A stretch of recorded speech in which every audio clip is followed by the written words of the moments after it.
Good. So let me just connect here.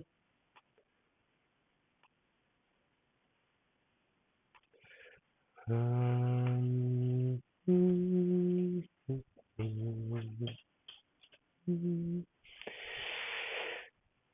let's see. Hello, everyone.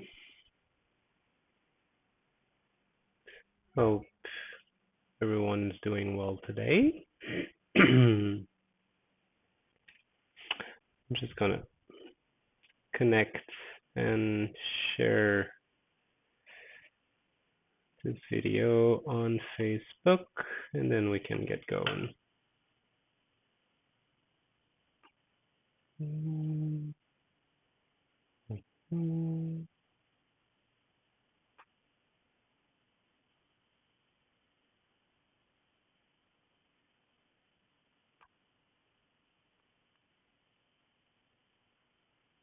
Come on.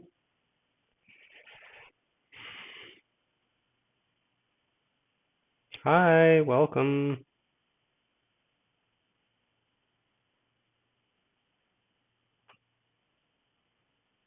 Turn this off. There we go. Where did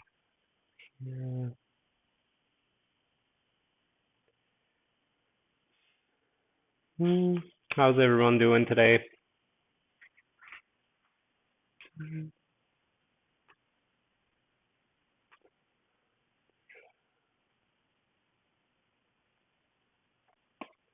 Dun, dun, dun.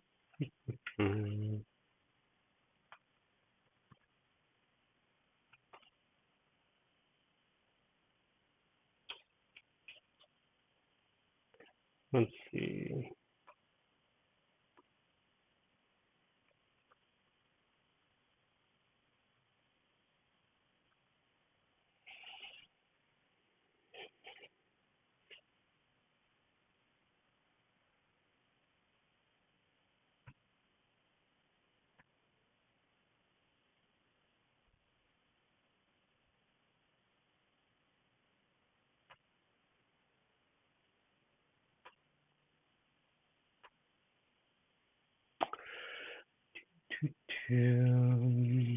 Sorry, the computer is a little bit slower with this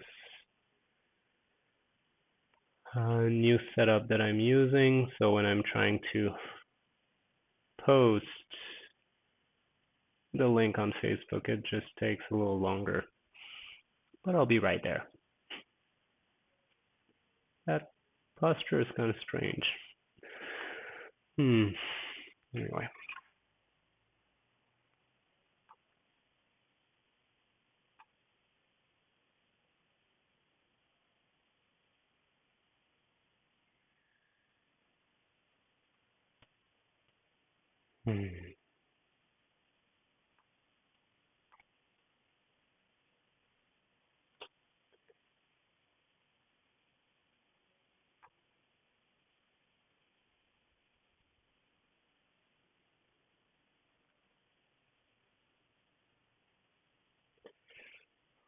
Come on, Slowpoke. It won't be long, guys. So just got to make sure it shows up in the Qigong 18 area. There it is.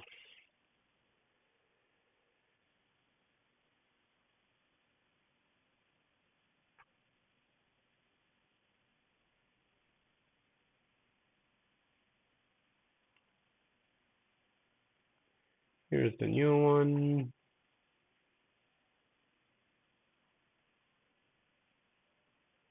Share in a group.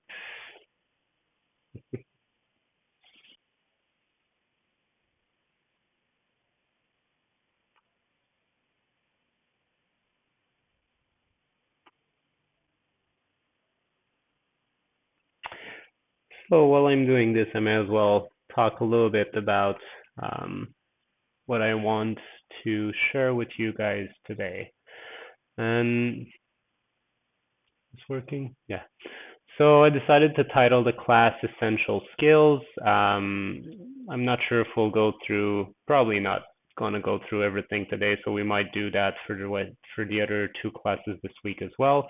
And these are not quite Qigong exercise specifically that we're going to do, but they're development or skill building exercise so that we do our Qigong movement better, so that we understand. Breathing is a really big part of that, and we've already had a few class talking about it. So that's going to be a part of it. Oh, that's why it doesn't work, because I have to say in which group I want you to go. There. But yeah, so breathing, and there's a lot of structural aspects that we want to put in it as well. So we're going to see this with various simple exercises that will help us go deeper with our understanding of our own body and how these elements are present in the Qigong movement themselves. There we go. This is done. Okay. Back to live here. And good. Actually, I could close this as well. Excellent. So let's get going. You have a bit of that. The stepping that we did also last time is part of this. So walking is an essential skill, learning how to shift our weight from one side to the other is another essential skill. And so there's a few of these that we can look into to go deeper as we're doing this. As usual, welcome. I'm teaching these class with the assumption that you guys already have somewhat of a Qigong basic understanding, so I'm not going through the really, really basic stuff. But I want you to have a good experience and good understanding of what's essential skills. And I'm not there to supervise you, so you are responsible of what you're doing with your own body. Never push anything, never do anything that hurts. Always be mindful of what you're doing. I'm not going to ask you to put your foot behind your head or anything like that, so you should be fine. But respect yourself. If you need to take a break, take a break. You don't have to do everything the way I do. It's a learning curve, and it takes a long time to practice and develop and transform yourself. That being said, let's get right back into the skill building conception. The word gong, or the character for gong in Qigong, means building skills over a period of time. And that skill of moving the qi, of being in contact with the qi within the body, is what Qigong represents.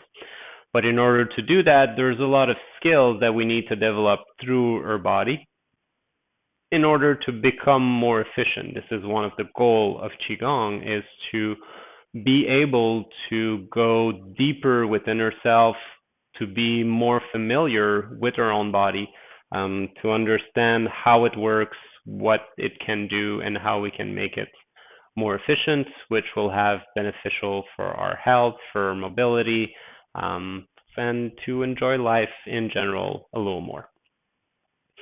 So one of the movements that we do a lot in Taiji, Qigong, Shibashi, regardless of the set, is that gentle squatting up and down to really get the legs to be activated. If we go from the first movement, as we come down, the legs are bending gently, and then we're coming back up and down.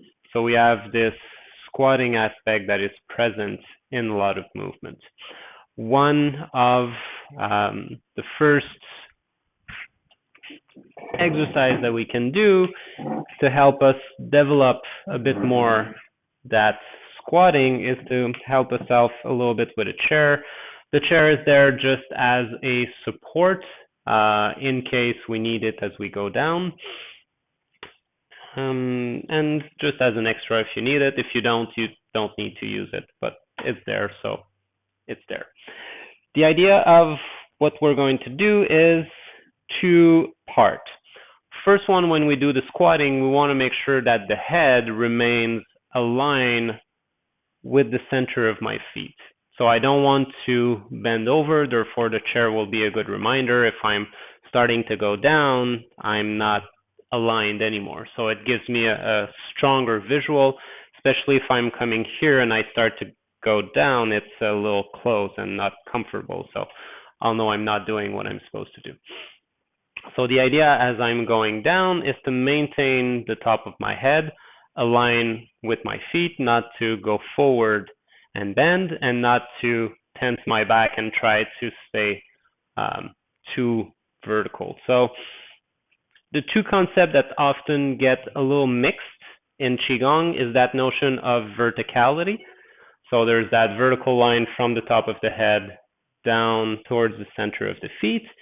And then there's the notion of keeping the spine straight, which doesn't have to remain vertical, although it is as stretched as possible. So we don't want to have big lordosis into the lower lumbar area, which will have an effect also on the neck. I want the lumbar to be stretched, the thoracic. So basically the sacrum and coccyx are going down as the top of the head is going up and stretching in this way. But the spine being stretched, it can be at a slight angle while still being stretched out and not curved, so that I can have and maintain that straight spine while maintaining the verticality from the top of the head down towards the feet, which then allows me to have a straight back while my head is still aligned, while being in that 90-degree posture, and then coming back up. Let's see if I can use that. I'll be right back. I'll go get my assistant very quickly. There it is. Up. So this vertical axis center, so the blue line is at the center of my foot. If I'm just standing here and create it, it goes all the way up to the top of my head.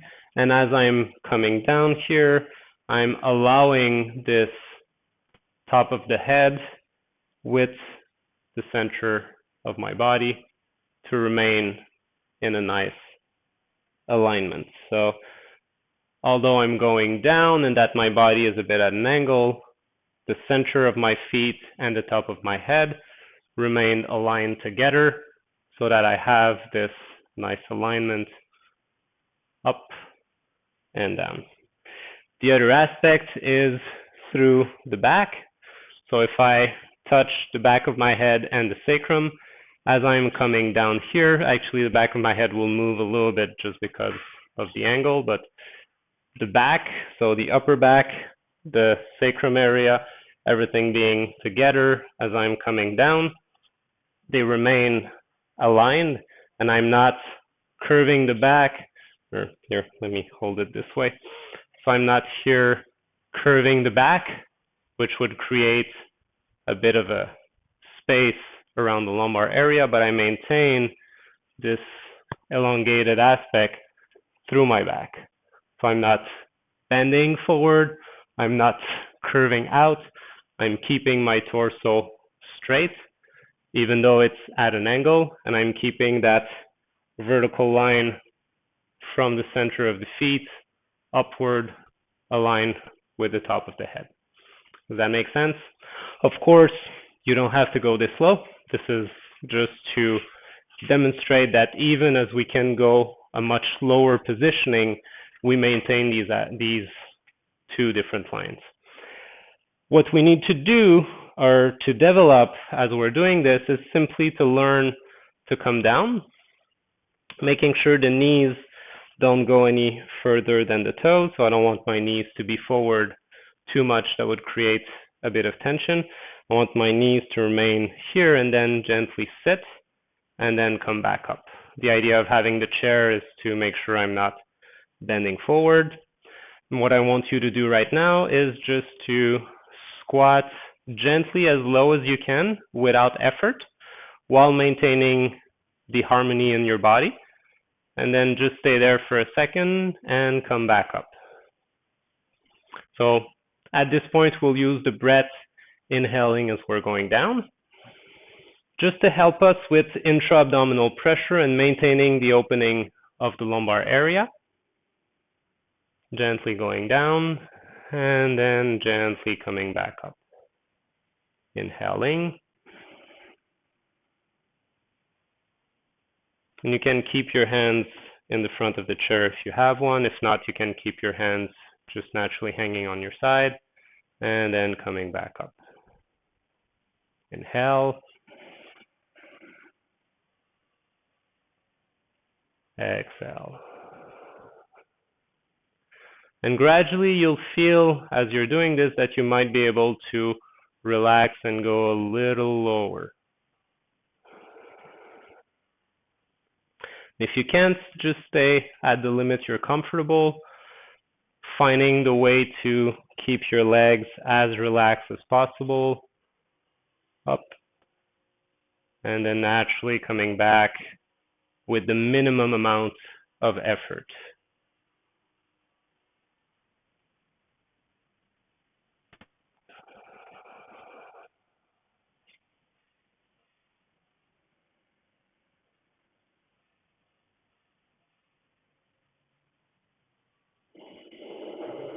And you can stay low a little bit for 2-3 breaths. If you can, without effort, finding that relaxedness. Up.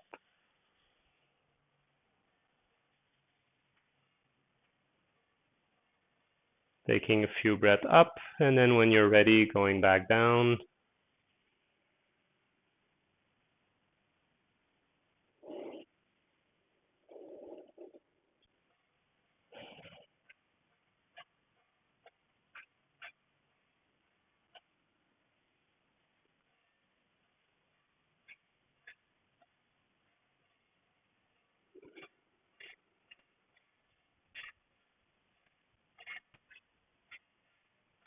And coming back up. Good. So using this exercise to gradually develop that notion of keeping the center of your head aligned with the center of your feet, making sure that your weight also remain at the center of the feet. So there's kind of two main errors, either trying to go too far forward, which put a lot of weight on the front of the toes, and usually the knee go too far, and then we tend to bring our head too forward, like I'm chopping my head. And the other one is to try to be too much on the heels and to keep the spine straight, which then brings us to a position where there's a lot of tension and we can't really do any longer than this, or the knee needs to go forward, and then there's a lot of tension everywhere because we're trying to be to everything vertical, and that doesn't work past a certain height. So having this adjustment, gently going down will also open up the sacroiliac joint, allowing the sacrum to really tuck under without moving the hips under, which allow that stretch of the spine to fully open without and remaining flexible. So even though I'm here, my upper torso is easily able to move in any direction to be able to adapt itself through everything that I'm doing, because I'm not tucking under and being very stiff and not able to move, or very difficult. We're here. There you go. My hips are also loose. My whole body is relaxed, and I can readjust and move anywhere because of that structural alignment. Hope that makes sense. Again, you don't have to go as low as I'm demonstrating. It's just to kind of present the extreme of what is possible. Any question on this exercise?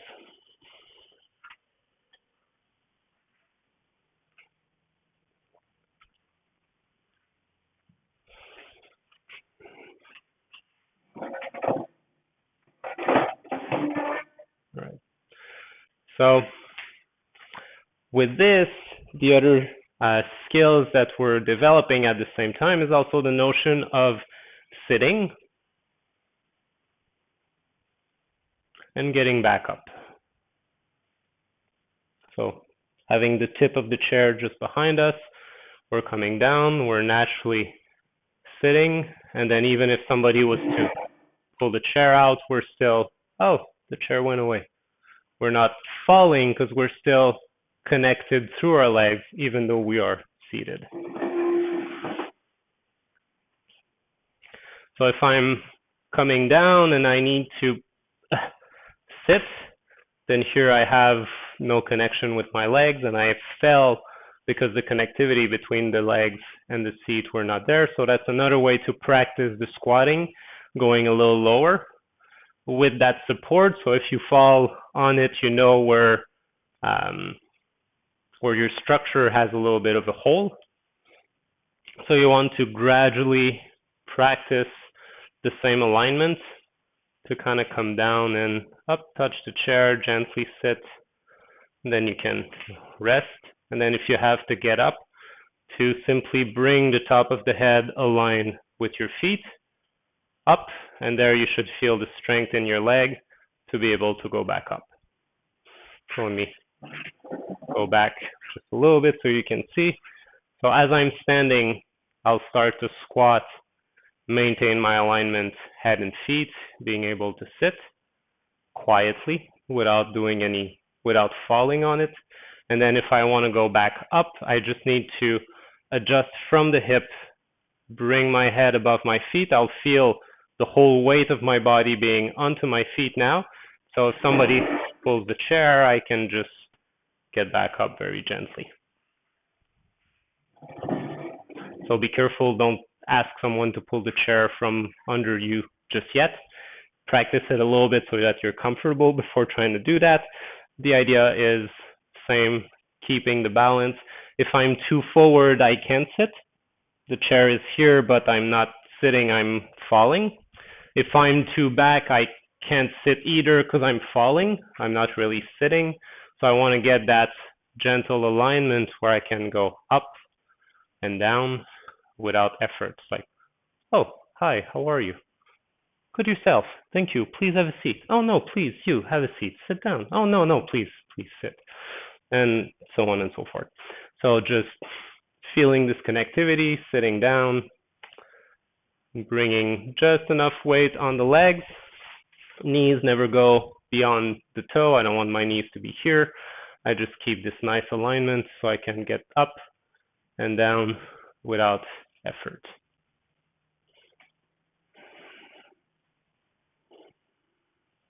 And if we connect that with the exercise we did last time of Qigong walking, inhaling, being able to walk, turning around, coming here, up, sitting down, getting back up, moving, up. Just very simple everyday skills, things that we do all the time that we just don't think of, and where we lose all of our structure. On the opposite, we want to learn to maintain it regardless of what we do. Simple. And yet, developing these skills will be very useful also in Qigong and in everyday life. It's just learning to move the body in a more harmonious way for everything that we do. Any question on this so far? I haven't had any before, so I'm giving you a minute to express yourself. How many people are watching? 13. Cool. Thank you, guys. Good.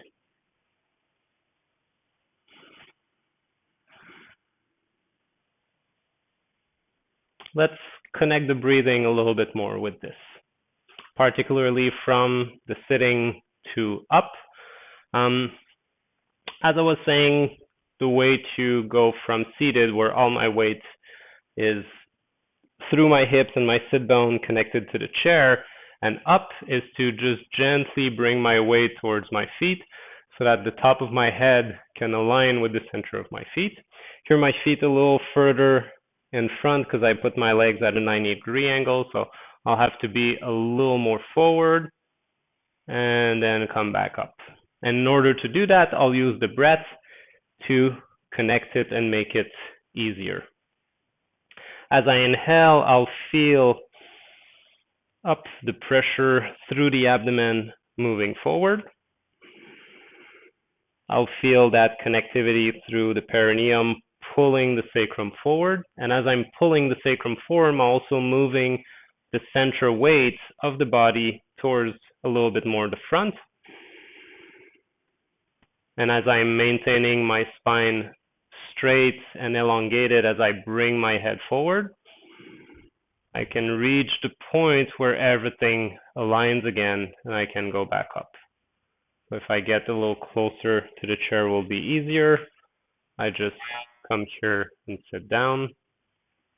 And then as I inhale, coming back up and go. Sorry guys, give me a second. Seems that I have somebody unexpected at the door. I'm just gonna close off the camera a little bit just for a minute while somebody take care of that.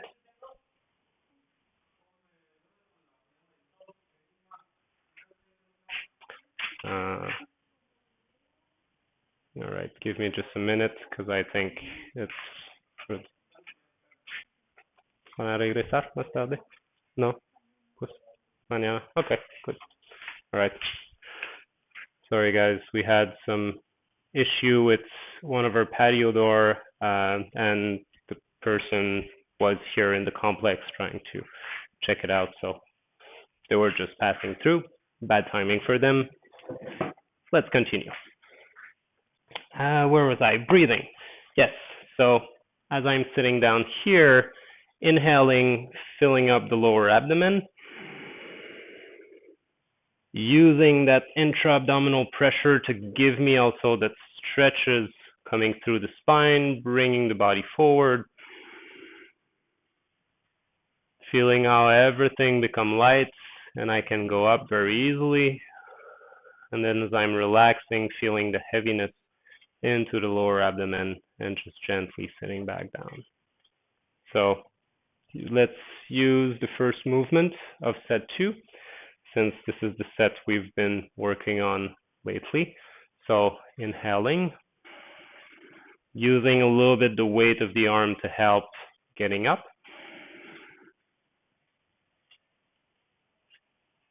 Exhaling.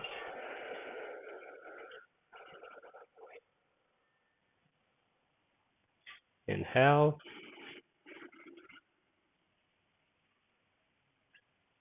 Exhale.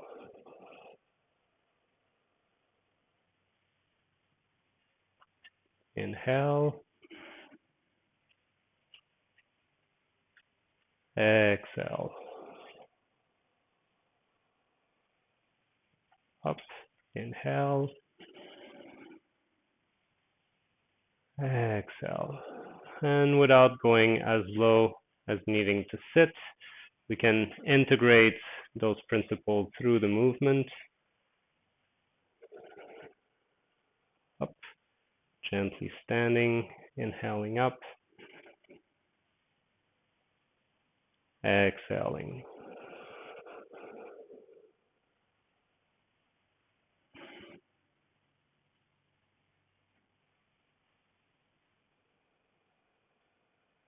And relaxing.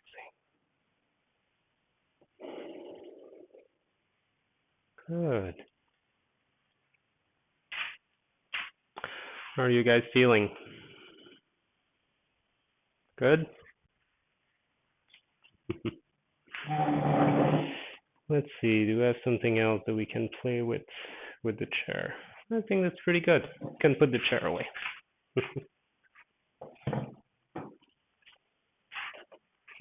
Any questions so far?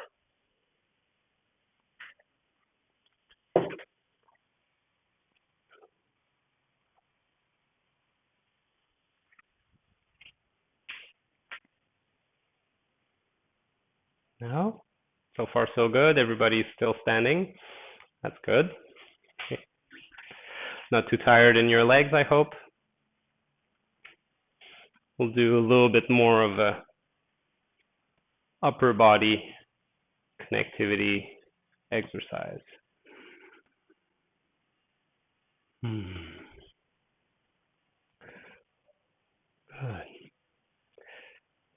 So let's see. Using the legs, arms.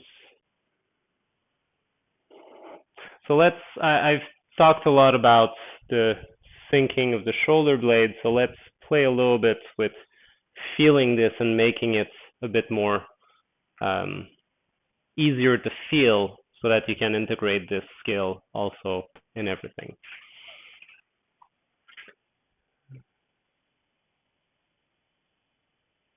Is it the reverse of regulating the chi?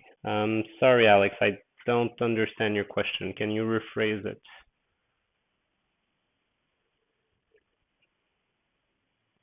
Oh, you mean regulating the chi, the last movement, versus this one? Am I understanding this correctly?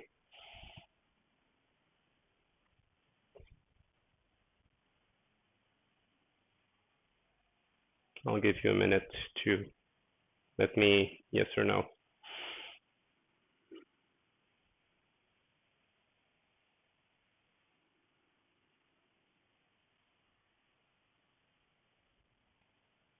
So is the first movement basically here, rising and sinking, the reverse of regulating the chi, the last movement? That's how I understand your question, so I'll answer that. If it's not, just let me know what you meant exactly by this question.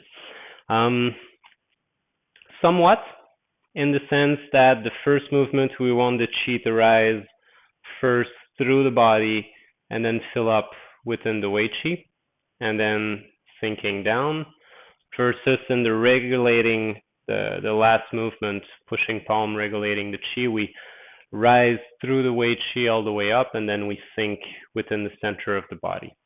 So both movements have rising and sinking. Both movements have entering and exiting, so the four main movement of chi. The difference is that here, as I'm inhaling, it's more of a entering, rising, then exiting, sinking. Versus here, I have an exiting, rising, entering, sinking. So it's the reverse is the positioning of entering and exiting of chi, while the rising and sinking are just cyclical.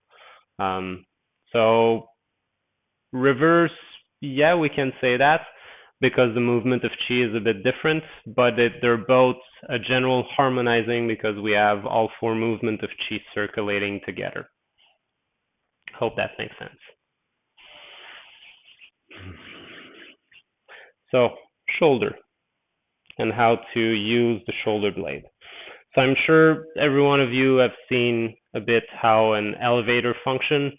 As you have that little box into which we enter, on the wall next to it, there's usually a big set of weights that's used as a counterweight. So as the elevator go up, the weights are going down, and vice versa. When the elevator go down, the weights are going up. Yes. So that movement of the shoulder blade is a bit like our counterweight to the arm being the elevator. In order for this to function, I first need to have my lumbar area properly placed so that the lower trapezius can be at its maximum leverage position, and so that it can start to pull the shoulder blade down and coordinate with the rhomboid and middle trapezius to bring the shoulder blade closer towards the spine. One element that we want to avoid is specifically this curving of the back as we're trying to go up, because then my lower trapezius doesn't have the same leverage and it can't really pull as much, whereas if I relax the lower body, stretch the spine, then my lower trapezius has a little bit more leverage to really pull that shoulder blade down. One way to feel this is to place one hand on our shoulder with the tip of the finger just on the upper part of the shoulder blade, and that as we allow our arm to raise, we feel that our shoulder is going up. If I'm using mostly the upper trapezius, then I'll be kind of lifting my shoulder up, and if I feel this movement happening in my hand, I know I'm not doing what I should be doing. So I want my shoulder to be relaxed. I want to try to feel this part here as the shoulder blade is going down, and you can help yourself a little bit if you have difficulty at first by kind of pushing with your finger on the top part of the shoulder blade, gently pushing it down as your arm is going up. And feel how here the upper trapezius become very loose and relaxed. It gets a little bit pulled downward because the shoulder blade is going down, but it's not lifting with that big bulgy area on top. So feeling this sinking of the shoulder blade, allowing the arm to start to rise, and then just letting it come back down here. We'll do a simpler movement to start with. And feel how the breath, if I do abdominal breathing, then thoracic, helps to have this sinking of the shoulder blade and maintain the back in a nice posture. And then relax. Hi, birdie. Inhaling. Exhaling.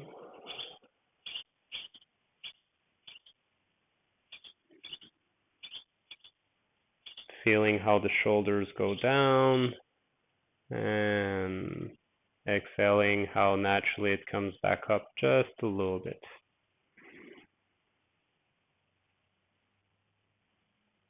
Up and down.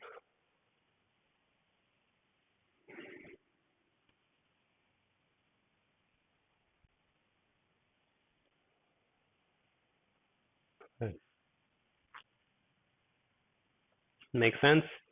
You can feel it on the other side as well. Change shoulders. Feeling how this shoulder blade can sink. Raising the arm. Making sure we have this part a little bit more relaxed. If you have somebody with you at home, you can ask them to place both of their hands on your shoulder from the back as you start to rise, and help you feel the sinking of the shoulder blade. And then they can observe also, place one hand in the middle of your back while another one is on your shoulder, and see if you have a tendency to bend through the back or no. If you don't have someone, you can always ask a friend later on when you get a chance to. Having somebody else place their hand on certain part of the body where there's possibility of holding tension brings our awareness there a little bit more easily, and can let somebody else perceive it for us and help us see it as well. So it's a good way to improve our ability. Does that make sense for you guys, for understanding a little bit better the sinking of the shoulder blade and how to feel it?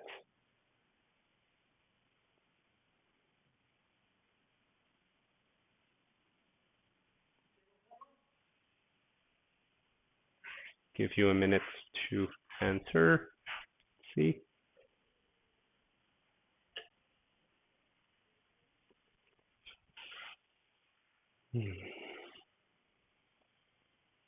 The sinking of the shoulder blade is an essential part, especially when we want to add the thoracic breathing, since it's the placement of the shoulder blade that will allow the serratus muscle to really open the ribs and close them. So if that part is not there in the first place, then it's going to be a bit difficult. One element that can make it harder is if the small pectoral in the front is pulling the shoulder blade forward. So if the front of the chest here is too close, then my shoulder blade can't really go down because there's too much tension pulling it in the front. So we need to first relax and release this area so that the shoulder blade can actually go down. So that's why placing our hand in front of the chest first, rotating it out, and feeling how our hands, the thumb turns outward, up, even maybe rising the shoulder differently to feel how this can bring the shoulder blade down, open it, and then while keeping this in place, allowing the arm to rise and then come back down.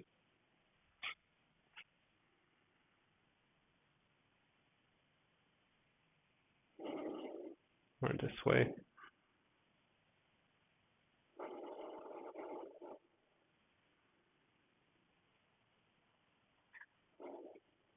So you can see here that my shoulder is not lifting as I'm lifting my arm, but that it's down and sunk here so that the upper trapezius can stay relaxed as the arm is coming up and then opening to the side.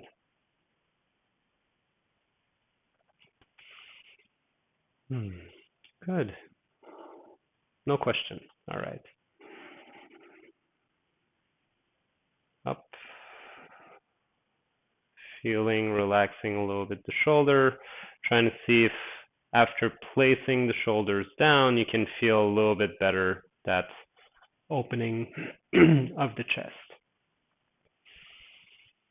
The sinking of the shoulder blades also play a role in adjusting the positioning of the shoulder well between the trapezius, the tip of the shoulder, the clavicle in the front, and the neck. So this whole area should be open, nice and flat, allowing the chi from the sky to penetrate and sink down towards the feet. So we have the shoulder well, that area here, which is the opening of the well connected to the sky. And then we have the spring at the bottom of the well, the kidney 1 point at the sole of the feet, which connects us through the earth. So we have that source coming from the earth, rising through the leg all the way to the shoulders, and then that opening from the sky, receiving from the shoulder and sinking down all the way towards the feet. This area, there's a point that's actually called the shoulder well, which is a very strong acupuncture point that sends the energy down towards the feet. That helps that downward movement, and the kidney 1 is a point that helps the rising of the chi upward.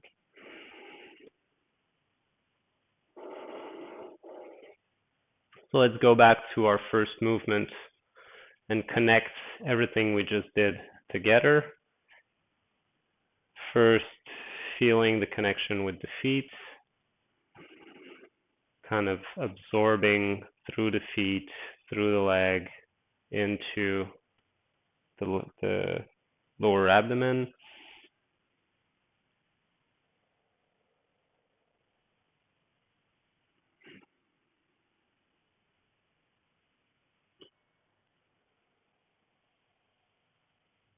And then allowing the rising here, going up.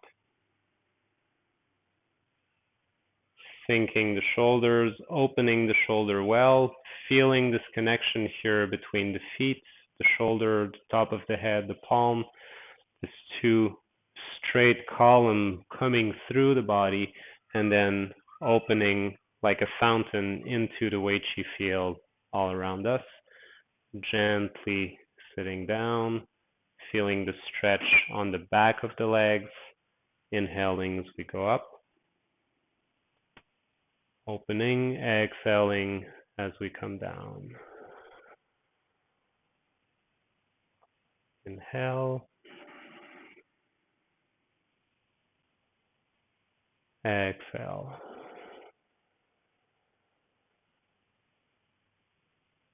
In.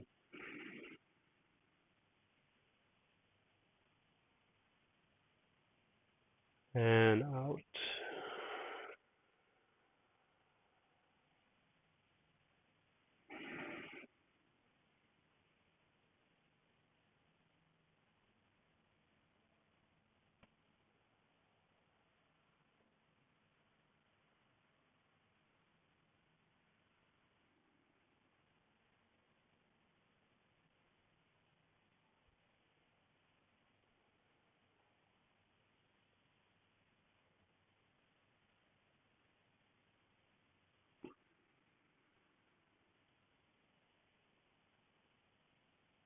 And good.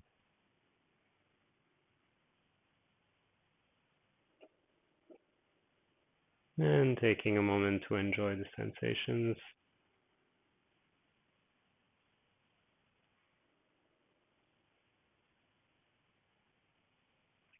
Gently rubbing the palms together.